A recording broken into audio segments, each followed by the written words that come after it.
ಮೈತ್ರಿ ಅಭ್ಯರ್ಥಿ ಪ್ರಜ್ವಲ್ ಅಬ್ಬರದ ಪ್ರಚಾರ ನಡೆಸ್ತಾ ಇದ್ದಾರೆ. ಅರಕಲಗೂಡು ತಾಲೂಕಿನ ರಾಮನಾಥಪುರದಲ್ಲಿ ಸಮಾವೇಶ ನಡೆಯಿತು.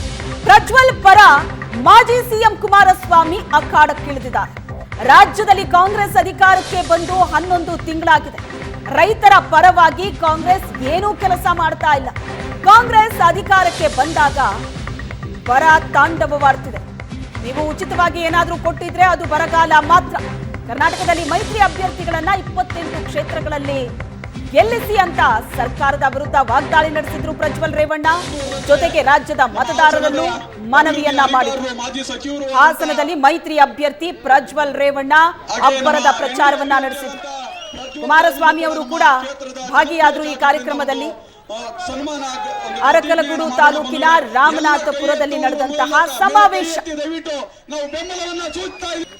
ಕಾರ್ಯಕ್ರಮ ಮುಂದುವರೆದಂತೆ ನಾನು ಆಗ್ಲೇ ಸುಮಾರು 8 ತಿಂಗಳಿಂದ ಇಡೀ ಜಿಲ್ಲೆಯಲ್ಲಿ ಎಲ್ಲ ಪ್ರತಿಯೊಂದು ಪಂಚಾಯಿತಿಗಳಿಗೆ ಹೋಗುವಂತ ಕೆಲಸನ ಮಾಡ್ತಾ ಇದ್ದೀನಿ.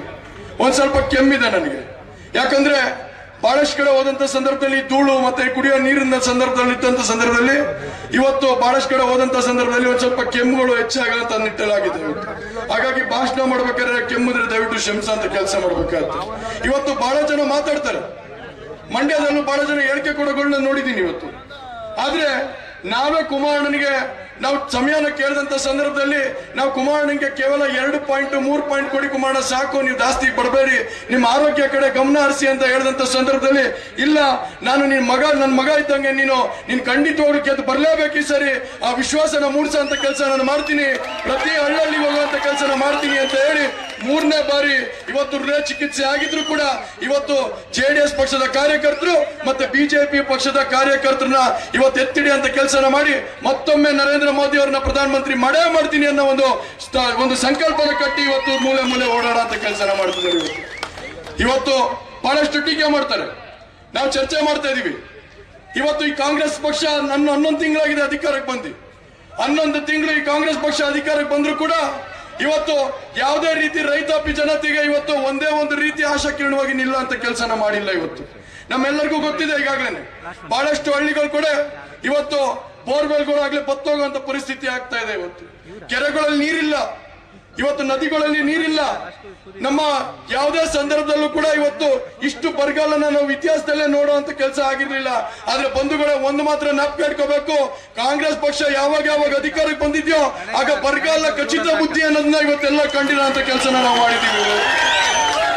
ಆದ್ರೆ ಖಂಡಿತವಾಗ್ಲೂ ಹೇಳ್ತೀನಿ, ಮುಂದಿನ ದಿವಸಗಳಲ್ಲಿ ನಮ್ಮ ಕುಮಾರಣ್ಣ ಮತ್ತು ಯಡಿಯೂರಪ್ಪ ಸಾಹೇಬರ ನೇತೃತ್ವದಲ್ಲಿ ಖಂಡಿತವಾಗ್ಲೂ ಕರ್ನಾಟಕ ರಾಜ್ಯದಲ್ಲಿ 28ಕ್ಕೂ 28 ಜಿಲ್ಲೆಯಲ್ಲೂ ಕೂಡ ನಮ್ಮ ಅಭ್ಯರ್ಥಿಗಳನ್ನ ಕೆಲಸನ ನಮ್ಮ ಕಾರ್ಯಕರ್ತರು ಮಾಡಿ ಇವತ್ತು ಒಳ್ಳೆ ಮಳೆ ಬೆಳೆ ಅಂತ ಕೆಲಸಗಳು ಹಾಗೆ ಆಗುತ್ತೆ. ಮುಂದಿನ ದಿವಸಗಳಲ್ಲಿ ಆಶಾಕೀರ್ಣವಾಗಿರುವಂತ ರೈತ ಪರ ಇರುವಂತ ಒಂದು ಸರ್ಕಾರ ಬಂದೇ. 2024ರ ಲೋಕಸಭಾ ಚುನಾವಣೆ ಮೊದಲನೇ ಹಂತದಲ್ಲಿ 14 ಲೋಕಸಭಾ ಕ್ಷೇತ್ರದ ಚುನಾವಣೆಗಳಿದ್ದಾವೆ. ಆ 14 ಲೋಕಸಭಾ ಕ್ಷೇತ್ರಗಳಲ್ಲಿ ಹಾಸನ ಜಿಲ್ಲೆಯೂ ಸಹ ಈ ಒಂದು ಲೋಕಸಭಾ ಕ್ಷೇತ್ರದ ಮೊದಲನೇ ಹಂತದ ಚುನಾವಣೆ ಇರತಕ್ಕಂಥದ್ದು. ಇವತ್ತಿನ ಈ ಒಂದು ಲೋಕಸಭಾ ಚುನಾವಣೆಯ ಹಿನ್ನೆಲೆಯಲ್ಲಿ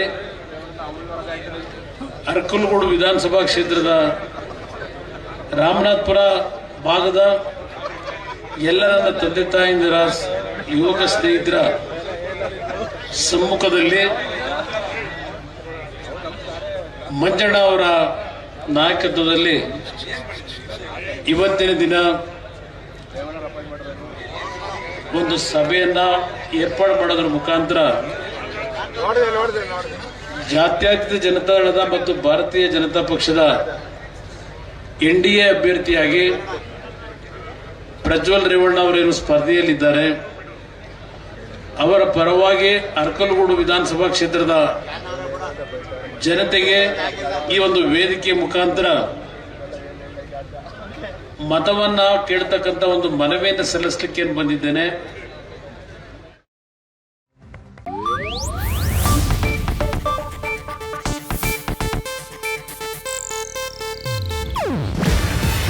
ಇದು ಏಷ್ಯಾನೆಟ್ ನ್ಯೂಸ್ ನೆಟ್ವರ್ಕ್ ಪ್ರಸ್ತುತಿ. ನೀವು ನೋಡ್ತಿದ್ದೀರಾ ಏಷ್ಯಾನೆಟ್ ಸುವರ್ಣ ನ್ಯೂಸ್.